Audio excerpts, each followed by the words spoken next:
Welcome to Moments with Marianne. This is your host, Marianne Pastana, and I am so excited to be celebrating 10 years of meaningful conversations with you. As we step into our new primetime hour, it's such an honor to share this exciting new chapter with you. So whether you're starting your day out, headed to work, or listening from wherever you are, this hour is designed to bring you thoughtful dialogue, fresh insight, and inspiring stories so you can make every moment count. So thank you for being here with me today, and let's dive in. We're here today with special guest, Dr. Teri Daunter, who's here to share with us her new Nautilus award-winning book, The Quantum Life. There is a better way to live. So what if the life you've been taught to live is only a fraction of what's possible? Well, today's guest is here to share with us just that. Dr. Teri Daunter is a psychologist, author, speaker, visionary, and lifelong student of human consciousness who has spent more than 4 decades helping individuals, couples, and families navigate life's challenges with greater clarity, resilience, and meaning. So welcome to the show, Dr. Teri Daunter. Thank you so much, Marianne. I'm delighted to be here. Oh my goodness. Well, what a great honor it is to have you here and to talk about this book. What inspired you to write this? You know, Marianne, inspired isn't quite the right word that propelled the quantum life. There is a better way to live. Actually, compelled is actually what happened. And what I mean by that is I had this energy circulating within my system for about 2 years, and I didn't know where that was going to download and into what it was going to download. And then one day, honestly, I was compelled to just sit and start writing, and I couldn't not write.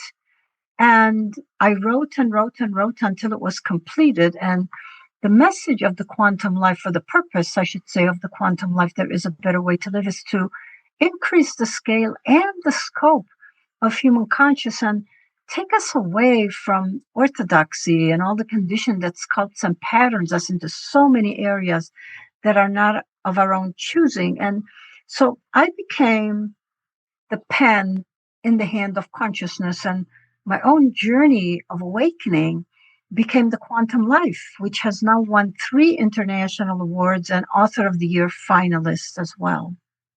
Well, congratulations. I mean, what an accomplishment. And why do you feel that this message is so important to share today?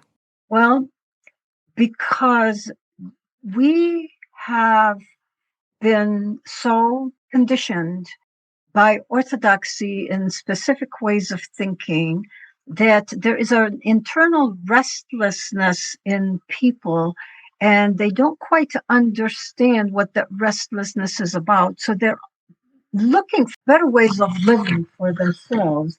And I have learned from my 40 years of clinical psychology. I'm a psychologist of 40 years, and I probably have seen 60,000 clinical sessions, which really has given me a front row seat of human suffering and human resilience, that people have a lot of wounds that are rooted in many things, but they're not going to heal them until they reconnect with something deeper in their nature. So I have seen the need for something to shift within people on a global level. So, how would you define the quantum life? Quantum life, Marianne, is a way of living from awareness rather than conditioning. So most people, um, as we've been discussing, live from habit. They live from old narrative and a lot of unconscious programming that comes to us from society. And the quantum life, there is to become conscious participant in life. Often heard saying that we're human and we're conditioned by narrative.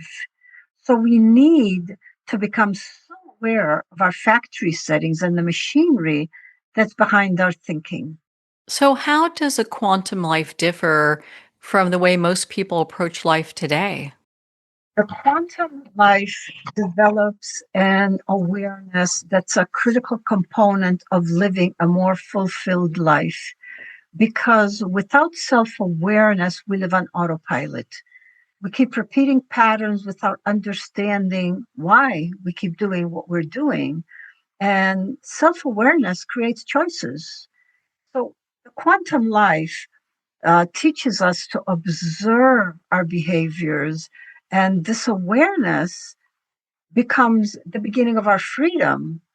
We need to stop doing what our predecessors have done and actually ask ourselves minute to minute, why am I doing what I am doing? Am I doing it because I really believe it, or am I doing it because it's what my parents have taught me? It's what society has taught me. It's what the university has taught me. Is this authentically me? That's such an important piece. And yeah, it's so interesting. When we look at today, so many people are talking about like quantum mechanics and, different theories. I know in your book you've coined this term quantum spirituality. What does that mean? Quantum spirituality does not in any way exclude science. Quantum spirituality is really timeless spiritual wisdom, and it doesn't require anyone to abandon science in any way. And in quantum spirituality, we know that everything is a movement of consciousness, and nothing, Marianne, exists outside of consciousness.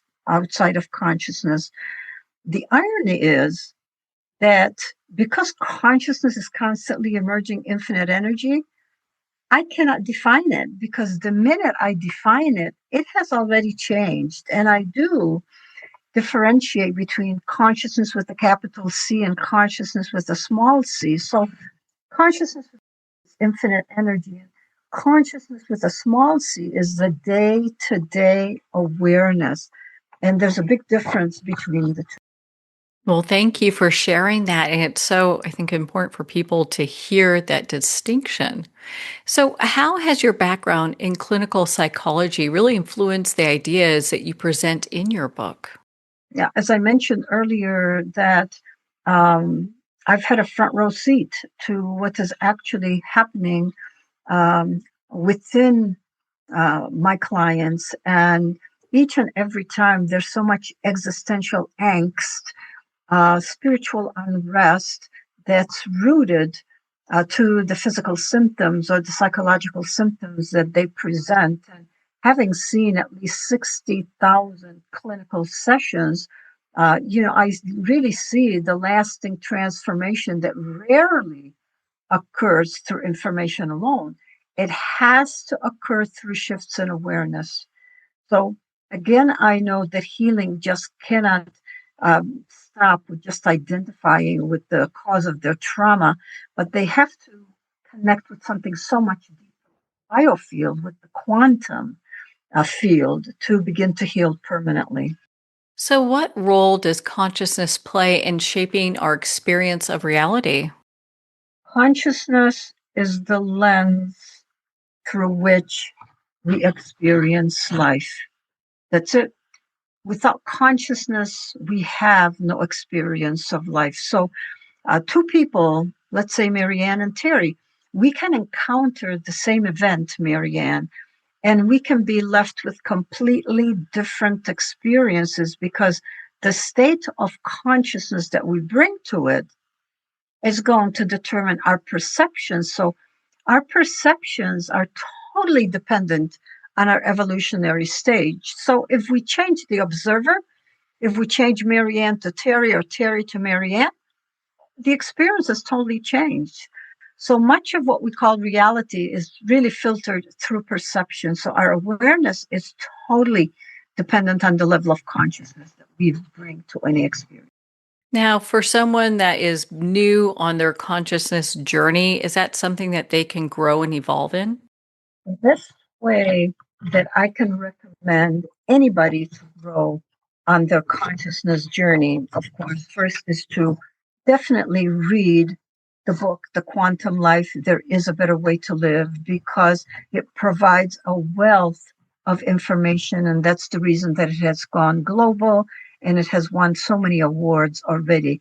It's catching the attention of the independent literary reviewers.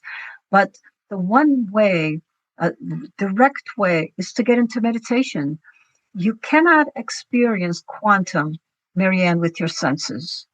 You just have to get beyond your body and the world and stay present in quantum consciousness through meditation. So, meditation helps us to step back from that constant chatter. And quantum is an invisible field of information. And meditation helps us to align ourselves because it rewires our brain with the energy waves we already are part of in the quantum field. I'm a meditator of 40 years and I'm very efficient with my time. If I didn't believe that it was helping to progress my evolution, I wouldn't be wasting that time. So a quantum jump isn't going to happen just by trying harder. It happens when we shift into coherence, and coherence allows the frontal lobe to stay online, and then clarity emerges. Coherence spikes gamma waves, where everything in the brain synchronizes, and peak insights awaken when gamma is activated. Everything just kind of clicks at that point, and it's through this inner stillness. And stillness and silence are very different, but it's through this inner stillness that we can achieve through meditation that's going to transform us. So, really, to awaken, we need to change the signal by aligning our nervous system with the energy waves from which we're operating, because the biofield responds to state, not ceremony. So, I can sit and meditate or do whatever I want to do all day long. But if my biofield is not coherent, is not going to respond to the state that I want to achieve. I say, in life, we attract what we are, not what we want. So that our external life is honestly a mirror of who we are. I love that distinction that you just made. And for folks that are new with meditating, I mean, what do you recommend? Because I've heard some meditators say it doesn't matter if you hear anything, keep your mind clear. But how do we keep our minds clear and still stay open for messages from consciousness? Well, okay, first of all, on my website, which is very simple, www.drmtdaunter.com, there is a free, and I'm emphasizing it's a free meditation tape. So if they go on that website, they can access that free meditation tape that will help them to begin their journey of meditation. And meditation is a process of focusing on breath. If you can breathe, you can meditate. It's really not as hard as people make it sound to be. And focus on that breath will help you to achieve deeper states. Now, someone can start with just 5 minutes, and then I recommend that they go into at least 20 minutes, one time a day, and preferably 2 times a day to develop depth in their meditation. Because I liken meditation to working out in a gym. You know, Marianne, if you go to the gym once a month, okay, you're going to have a good half hour or hour of whatever time you spend, but you don't develop your muscles and your body in the way that you would like to. You just have a good 30 minutes. Meditation is the same way. If you're going to meditate once a month, you'll have a nice, relaxing 30 minutes of meditation, but you will not develop the depth and coherence. You will not trigger that gamma wave that you want to trigger. And when you meditate, if you focus on the pineal gland, which is what we call the third eye, you know, you see the people from India with that little red mark between their eyebrows, that's the pineal gland, the third eye. That picks up wavelengths faster than the speed of light. Now you are in quantum, and in that moment, you step out of thousands of years of conditioning, Marianne. Well, thank you for taking the time to share that with us. My goodness. I mean, what a profound way to move forward in life. And I love how your book, The Quantum Life, talks about the relationship between science and spirituality, which most people think are two very separate fields. So, how do you see these two fields intersecting? Well, I definitely don't see them as enemies in any way. I think that science basically explores reality, and spirituality explores our role within that reality. So I believe that we live with it very collaboratively and not competitively. Well, you do bring that together in your book so well. It's interesting. I think a lot of people have some misconceptions when it comes to transformation and spiritual growth. What are some of the most common misconceptions that you see that you encounter with people that you work with? I think they have to become someone new. I think people believe that they have to change themselves, and that is a true misconception because really, um, personal transformation and spiritual growth are about remembering you are beneath the conditioning. It's almost, Marianne, like peeling an artichoke. You take all the leaves off and eventually you get to the core, you get to the artichoke heart. And that's what we do in transformation is we're trying to uncover the mud that we have thrown over ourselves. And awakening uh, and transformation are not going to remove all our challenges. It what it does, it changes the relationship that we have with challenges. So when we are challenged, then we stay grounded through a process as things evolve rather than fall apart. So our level of awareness, as we've discussed before, really determines how we handle growth of our transformation into transformation. In your book, you share about self awareness. Why do you believe self awareness is such a critical component of living a more fulfilled life? Well, if we don't have self awareness, again, we're living on autopilot. We just keep repeating the same patterns over and over and over again. So we have to, minute by minute, become aware of our thoughts. And remember that a thought is like a seed, it produces whatever you plant. So if you're constantly in a negative cycle of living, you're going to attract low frequency experiences and low frequency people to yourself. In life, we attract what we are, not what we want. You can wish all you want, but if you are constantly having negative thought, it's your frequency that needs to change.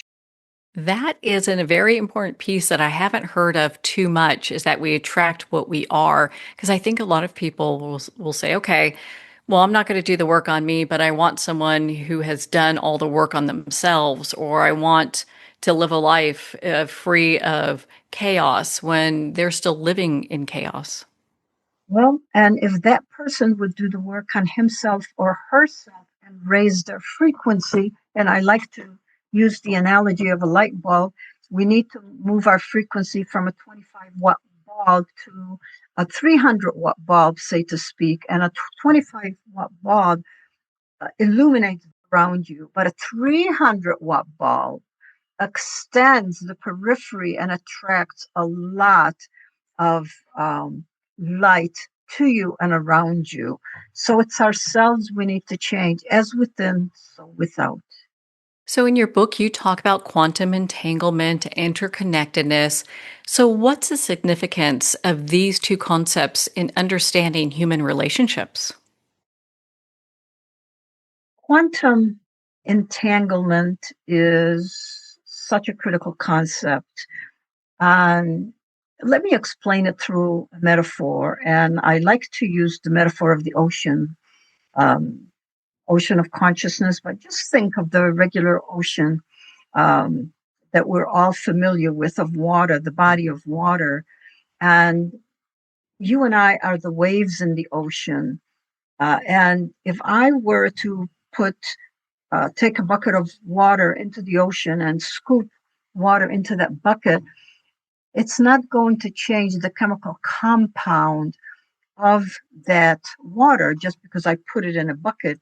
Well, you and I and everybody else and everything else is a part of that ocean of consciousness, which means we are one and the same. We're entangled. There's a human connection. We're not isolated individuals that are moving separately through life. So, in quantum entanglement, the emphasis is that we affect one another continuously through our thoughts. And as I said earlier, every thought is like a seed. If you plant a corn, you're not going to get a pea. And if you plant a squash, you're not going to get a pumpkin. So the deeper truth is that separation is much more of something that we think that we see rather than real. And the whole concept of quantum entanglement I perceive as so important that there's a whole chapter in Better Way to Live on this concept. And quantum entanglement for me pops up most significantly in a medical relationship with the doctor-client relationship, because in Western medicine, which is Newtonian-based, basically there's a hierarchy. You know, you're the patient, you go into the doctor, you bow to the doctor determines what you have and prescribe a drug, expect you to go and basically um, follow his directions. In quantum entanglement, it's nothing like that. In quantum entanglement, in a doctor's office who is trained in quantum medicine, there's a respect for the story of the patient, and we look at the client as the wisest person in the room. So we hear his or her information very, very clearly, and then together in resonance, develop a protocol that suits the needs of that patient and not on the expectations of the doctor based on his diagnosis and protocol. And to kind of dovetail with that, you encourage readers to become trustees of their soul. What does that mean? It takes us back to Buddha, who said to us, everything external constantly changes, which is what creates our unhappiness, and that the inner life is the only thing, Marianne, over which we have any control. So to become a trustee of your soul means taking responsibility for your inner life, which again means pay attention to what you feed your mind. Pay attention to how you spend your time and with whom you spend your time. Pay attention to what your values are that guide your choices and whether your actions are aligned with your deepest truth. So being a trustee of your soul really is about conscious stewardess of your life, stewardship of your life. I love how you phrase that. I think that that's just such a important piece. And especially when people look at that as a responsibility to work on every day. And it is a moment to moment analysis that we actually have to make of our lives. Are we living in alignment with who we are? Are we living in alignment with our true self? Because I know when I'm trying to achieve a goal that is not quite aligned with my true self, I'm constantly having to push through the physical and push through the physical. Then I realized this is not aligned. This is not what consciousness wants of me. This is not the direction that I want to go. And then I stop and I just turn it over to consciousness and say, provide me the proper opportunity or the proper person to take this project, so to speak, in a direction of your choosing. So when we're aligned with our souls and our honest, conscious stewardships of our soul and aligned with our true self, things flow like a smooth river and authenticity with our true self. Thank you for taking the time to really dive into that. I found that to be just so fascinating. And another thing you talk about in your book is true self, just kind of what you mentioned there. So, how can someone recognize when they are disconnected from their true self? Because when you're disconnected, you're having to push through and force something. And you're trying to force something that is not aligned with you. And we have to look beyond roles and labels and conditioning. And we're disconnected when life feels chronically forced and exhausting. It's out of alignment where we're constantly exhausting with what we are doing.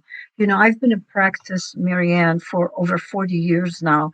And at times people will say to me, well, are you ever going to retire? Your hubby has been retired for so many years.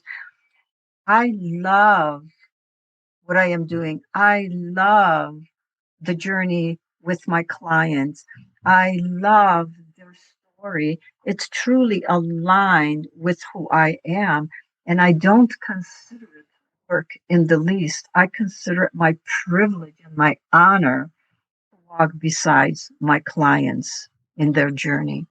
What is a practical step our readers and listeners can begin applying the principles of the quantum life in their own lives right now? Oh, Marianne, this is what I say to all your listeners. Look in, please. Go in. And before you enter the world in the morning, please enter silence. Even Eckhart Tolle said to us, stillness speaks. That supports what the Buddhists have said to us for many years, that only in silence do we find clarity. And we need to listen to our silence, as Rumi tells us. He says, listen to your silence. It has so much to tell you. So look in, go in. Before you enter the world, please enter silence. Well, Dr. Teri, I mean, you're such an inspiration. Can you share with us again your website and where people can go to learn more about you and the quantum life? You bet. So my website is very simple. It's www.dr for doctor. So it's drmtdaunter.com. And they will learn more about my work. They will learn more about the quantum life. There is a free meditation tape available for all of you out there. And I'm always so open and willing to connect so they can access me through that website. And I'm so happy always to interact with the public. Well, Dr. Teri, thank you so much for taking the time to be on the show with us here today. It's been my absolute delight, Marianne, and I'm grateful to you for this opportunity. Well, thank you, Dr. M. Teri. It's been such an honor to spend this time with you. Well, we're at the end of our time today. I'd like to thank everyone for tuning in. You're listening to Moments with Marianne, where we make every moment count.